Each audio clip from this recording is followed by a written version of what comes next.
সীমাস kitchen and লাইফস্টাইলে আপনাদের সকলকে স্বাগত। চিকেন রান্না একঘেয়ে মশলা দিয়ে কষিয়ে খেতে আর ভালো লাগছে না, আর চিকেনটাও আছে খুব অল্প আছে বাড়িতে। দেখি কিভাবে নিজস্বভাবে রান্না করা যায়। আপনারা ভিডিওটা স্কিপ না করে দেখতে থাকুন যে আমি কীভাবে এই অল্প চিকেন রান্না করছি। অনেক ফোড়ন দিয়ে নিলাম আর দিয়ে নিচ্ছি কুচনো পেঁয়াজ। আর এই পেঁয়াজের সঙ্গে মাংসটাকে ভেজে নেব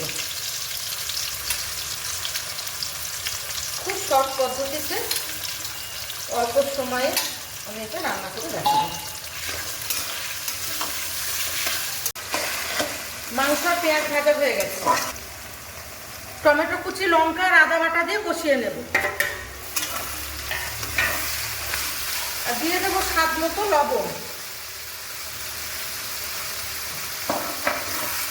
সব কিছু মশলা একসঙ্গে ভালোভাবে কষিয়ে নেব।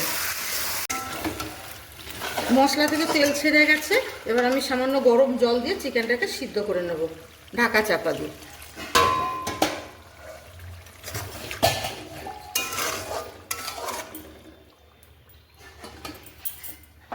বন্ধুরা, আজকে আমি কিন্তু খুব কম মশলায় চিকেনটা রান্না করছি, আর কম মশলাতেও চিকেন খেতে খুব সুস্বাদু হয়।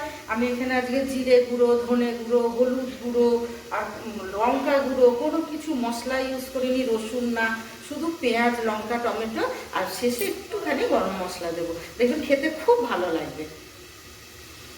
আজকের এই চিকেন নাম জানি না, আমি অজানা রান্না। এবার দিয়ে দিচ্ছি কুচানো ক্যাপসিকাম, দিয়ে 1 মিনিট মতো কুক করে নেবো যাতে এই ক্যাপসিকামের ফ্লেভারটা চিকেনের মধ্যে ঢুকে যায়। আর দিয়ে দেবো এখানে একটুখানি গুঁড়ো মশলা, গরম মশলা। ভিডিওটি ভালো লাগলে লাইক, কমেন্ট, শেয়ার করবেন আর চ্যানেলটিতে সাবস্ক্রাইব করে আমাদের পাশে থাকবেন। একদম রেডি চিকেন রান্না।